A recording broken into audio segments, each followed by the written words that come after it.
Em meio à pandemia, a realização de procedimentos eletivos foi proibida, isso de acordo com os decretos municipais e estaduais, ou seja, apenas cirurgias em caráter de urgência e emergência poderiam ser realizadas. Pelo menos 1 milhão de cirurgias eletivas, que são as não urgentes, pelo SUS, foram suspensas só em 2020, o que levou a uma queda de aproximadamente 60% dos procedimentos cirúrgicos.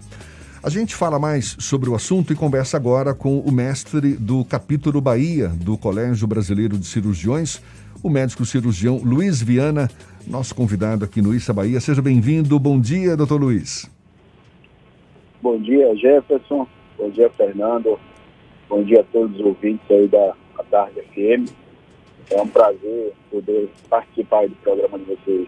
Muito obrigado, prazer todo nosso também. Doutor Luiz, primeiro, para ficar bem claro, eu lembro que no começo do ano as cirurgias eletivas elas foram suspensas de novo, apenas as de emergência podiam ser realizadas, especialmente na rede pública. Essa medida continua em vigor, inclusive em hospitais particulares, ou já foram retomadas as cirurgias eletivas? Então, a gente está conseguindo retomar até de forma acanhada aí. Nós estamos conseguindo retomar alguns procedimentos, é lógico que priorizando aquelas cirurgias que por algum motivo não podem ser adiadas, não só as de emergência, né? Que é muito claro, né, o prejuízo em adiar essas cirurgias, mas a gente está conseguindo retomar algumas cirurgias chamadas eletivas, né, que são cirurgias que não têm nem urgência nem emergência.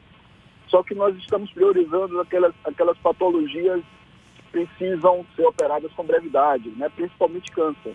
Né? O paciente com câncer ele não pode aguardar muito tempo. Mas, mesmo assim, a gente ainda está numa recuperação, digamos assim, bem lenta.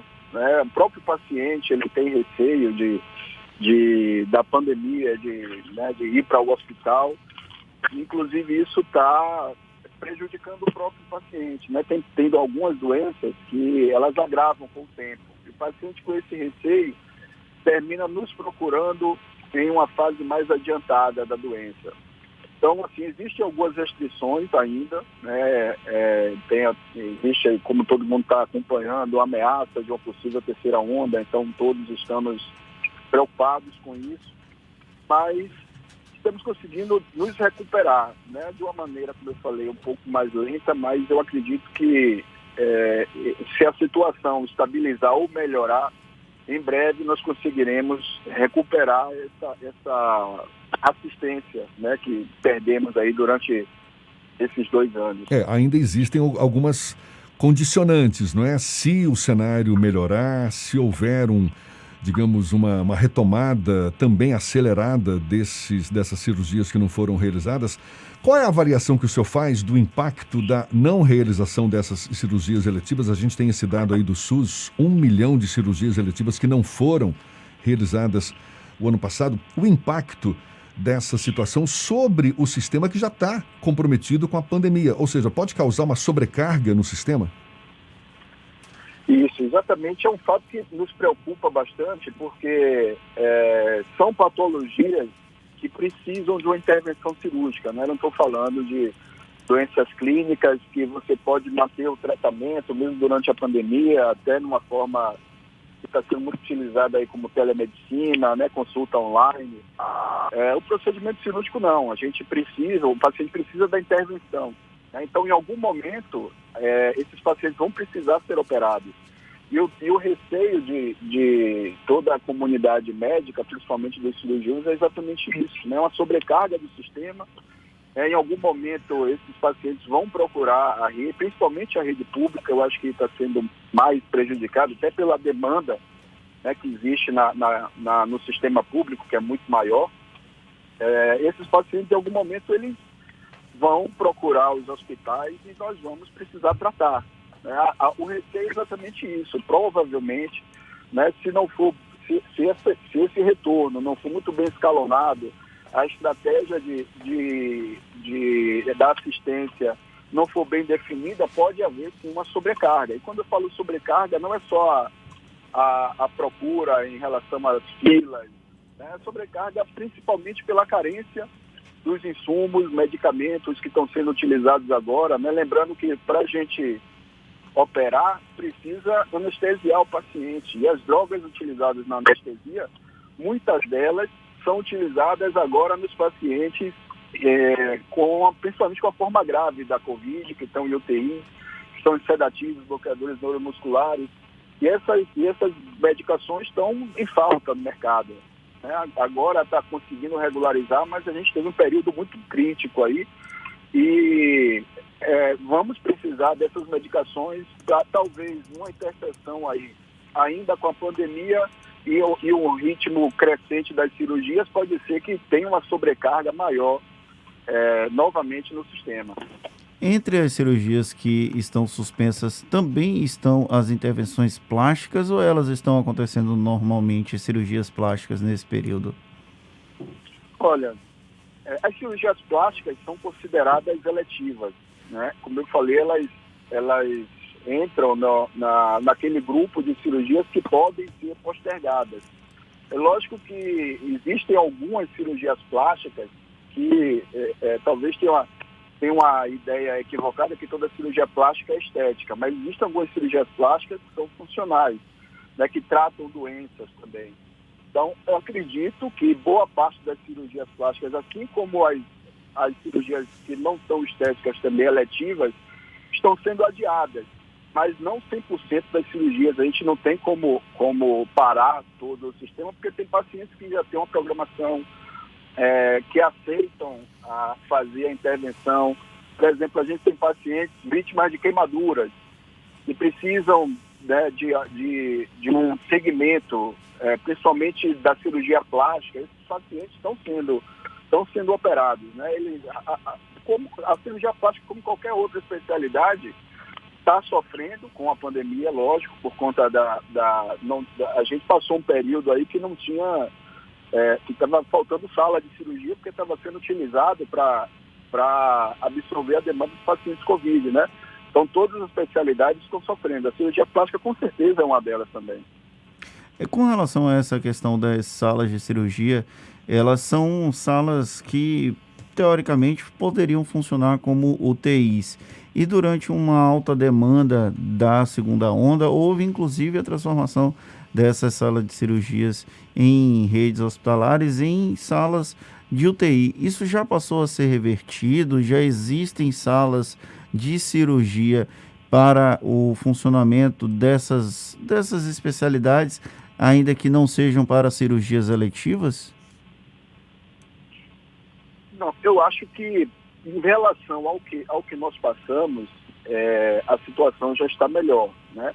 A gente teve um período, como eu falei, um período crítico aí, em que alguns centros cirúrgicos, inclusive de hospitais privados, precisaram ser não desativados, mas transformados em unidades para atender o paciente Covid. A gente está retornando, eu falei, de forma lenta ao habitual, o movimento habitual. Os centros cirúrgicos já estão sendo liberados, mas sempre ficam de stand-by, né? Então, é uma das ferramentas utilizadas pelos hospitais para evitar um colapso da unidade hospitalar, transformar eventuais unidades que não são de internação em unidade de internação. Então, temos hospitais que transformaram o setor de endoscopia para atender paciente Covid, centro cirúrgico, enfermarias transformadas em UTIs. Então, assim, são ferramentas para evitar o colapso, né? Pode ser que haja necessidade de utilização de centro cirúrgico, pode, depende da evolução. Eu acho que o que nos resta agora é manter o trabalho, manter a assistência e esperar que essa curva agora continue na decrescente. Não tem como a gente prever. Infelizmente, a Covid é uma doença que tem muito mais dúvida, muito mais incerteza do que certeza, e esperamos que as estratégias da Prefeitura, do Estado, do Governo Federal sejam assertivas para que a gente mantenha essa curva decrescente e consiga voltar à normalidade. Doutor Luiz Viana, a gente está conversando aqui com o médico cirurgião Luiz Viana, que é mestre do capítulo Bahia do Colégio Brasileiro de Cirurgiões. Como é que o senhor avalia a formação de novos cirurgiões, novos médicos cirurgiões, nesse cenário de suspensão de cirurgias eletivas, ou pelo menos de grande parte das cirurgias eletivas? Porque eu fico imaginando médicos residentes ou aqueles que estão ainda em processo de formação, eles precisam das cirurgias para a capacitação deles nessa área. O fato de não estar havendo tantas cirurgias assim, isso pode estar prejudicando a formação de novos cirurgiões também, doutor Luiz? Com certeza, com certeza. Isso é um ponto fundamental, né? É importantíssimo se tocar nesse assunto. Inclusive, eu escrevi recentemente sobre isso, que é um dos malefícios, um dos tantos malefícios que a pandemia vai estar nos trazendo, né, que provavelmente a gente vai sentir daqui a um tempo, é esse impacto na formação dos profissionais, né? Então, quando a saúde para, a saúde, lógico, ela tem que ser assistencialista. O objetivo principal das instituições de saúde é fornecer assistência ao paciente que precisa, mas a gente tem que lembrar que tem outros objetivos, tem outras funções também. E uma delas é a formação dos futuros profissionais, né? E um dos grandes prejudicados com essa situação, aí eu falo especificamente da cirurgia, né, que como mestre do capítulo da Bahia do Colégio de Cirurgiões, a gente está comprometendo toda uma geração, né? São 2 anos já de pandemia que o movimento não é o habitual, né? O movimento cirúrgico não é o habitual, e a gente tem que lembrar que boa parte das residências de cirurgia duram 2 a 3 anos. Doutor Luiz, Doutor Luiz, a gente poderia arriscar o cenário de que com o fim da pandemia e a consequente sobrecarga no sistema de saúde, isso deve também se agravar mais ainda com falta de cirurgiões? Existe essa perspectiva de déficit de médicos cirurgiões no mercado pelos próximos anos? Déficit eu não acredito, porque as residências continuam absorvendo os residentes, né? Eu acredito que a gente precisa repensar a estratégia de formação, ou seja, pode ocorrer sim uma má formação de cirurgiões que precisarão ser complementadas, né? É como se o estudante tivesse um ano que não foi o rendimento esperado, ele tem que repetir o ano, né? Eu acredito que a gente vai ter que intensificar a formação dos cirurgiões, ou com cursos, ou com um ano extra de residência.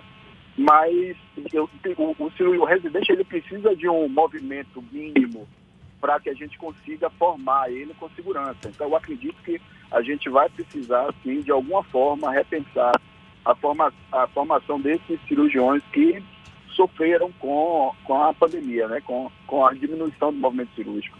Doutor Luiz, quando a pandemia tiver um processo de arrefecimento e as cirurgias voltarem a funcionar, a ocorrer normalmente, ou pelo menos próximo à normalidade, quais são os cuidados que os pacientes precisam ter, quais são as preocupações que os pacientes precisam ter para serem submetidos a esse procedimento?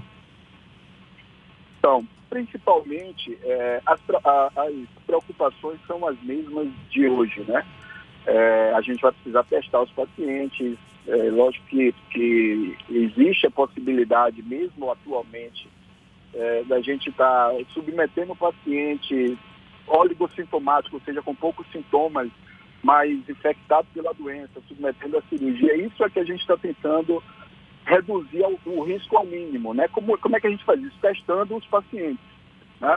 Outra possibilidade, que eu estava discutindo, inclusive, recentemente com a Sociedade de Anestesia, é que a gente também vai submeter pacientes a procedimentos cirúrgicos, pacientes que tiveram Covid. Esses pacientes, eles precisam de uma reabilitação, eles têm disfunção de alguns órgãos, como disfunção renal, disfunção cardiovascular, principalmente disfunção respiratória. Então, a gente vai precisar tomar um certo cuidado no preparo desses pacientes, e é fundamental para que o sucesso do tratamento deles haja um acompanhamento muito rigoroso, tanto do cirurgião, que é o médico assistente, como do anestesista, né, que apesar de ter a consulta pré-anestésica, o contato maior do paciente é com o cirurgião. Então, a equipe tem que estar preocupada com a situação desse paciente para evitar que procedimentos tenham resultado ruim. Né? Pacientes que tiveram Covid, eles têm que ser muito bem acompanhados e ter o seu procedimento muito bem indicado. Doutor Luiz, a gente sabe que os médicos têm sido verdadeiros heróis nessa luta contra a pandemia, uma categoria profissional que arrisca a própria vida para salvar a vida de pessoas, digno dos nossos aplausos. Como é que o senhor tem avaliado essa experiência no contato com colegas também? Enfim, uma experiência que imagino esteja sendo inédita na vida de todos os médicos brasileiros. A gente não tem, né, notícia de uma pandemia num tempo recente aqui no Brasil, a não ser essa que nos afeta. Como é que tem sido essa experiência para o senhor, o aprendizado? Enfim, relata um pouco para a gente dessa vivência em plena pandemia. Eu acho que é importantíssima essa sua colocação, né? Porque eu costumo dizer, eu participei da gestão, né, da direção do hospital de campanha aqui da prefeitura, e eu sempre dizia a todos os profissionais que estavam lá com a gente que é uma oportunidade única, todo mundo está tendo, né? Assim, é a primeira vez que a gente tem uma situação, apesar de ser uma situação crítica, uma situação que ninguém queria estar passando, mas é uma experiência que nós estamos adquirindo, né? A primeira vez que eu trabalhei em um hospital de campanha, acredito que foi a primeira vez de muita gente, exceto os militares que já participaram disso. Então, eu parabenizo, né? Aproveito aqui para parabenizar, para deixar aqui meu respeito a todos os profissionais, não só os médicos, mas todos os profissionais envolvidos na assistência a Covid, porque realmente é um esforço hercúleo de pessoas que estão dedicando né, boa parte do tempo. São plantões bem complicados, que às vezes você sai estafado, o estresse não só físico, mas o estresse emocional grande. E eu acredito que é uma experiência ímpar para todos nós que participamos disso aí, e vamos participar ainda, infelizmente, por algum período, porque a gente ainda está em uma fase, digamos, de platô da doença, né? A gente está vendo alguns estados ainda com a taxa de ocupação alta, mas eu acho que de tudo a gente tem que tirar o que há de melhor, né? Então essa experiência aí, assim como infelizmente houveram muitas perdas, tivemos muitas vidas salvas, e é isso que retribui o esforço que a gente está fazendo, né? Eu acho que é importantíssimo para essa geração também, esse legado da assistência que a gente conseguiu dar a essas famílias e a esses pacientes. Imagino o aprendizado. Deve estar sendo de fato enorme. Muito obrigado, e receba também o nosso abraço. Aliás, todos os profissionais da saúde que recebam o nosso abraço, o nosso muito obrigado, e em especial ao senhor Dr. Luiz Viana, que é mestre do Capítulo Bahia do Colégio Brasileiro de Cirurgiões, médico cirurgião Luiz Viana. Muito obrigado pela sua disponibilidade, pela atenção dada aos nossos ouvintes. Um bom dia e até uma próxima, Dr. Luiz. Bom dia, Jefferson. Bom dia, Fernando. Eu agradeço a vocês pelo convite e me coloco à disposição se houver mais alguma dúvida. Um grande abraço a todos. Agora são 7h49 na Tarde FM.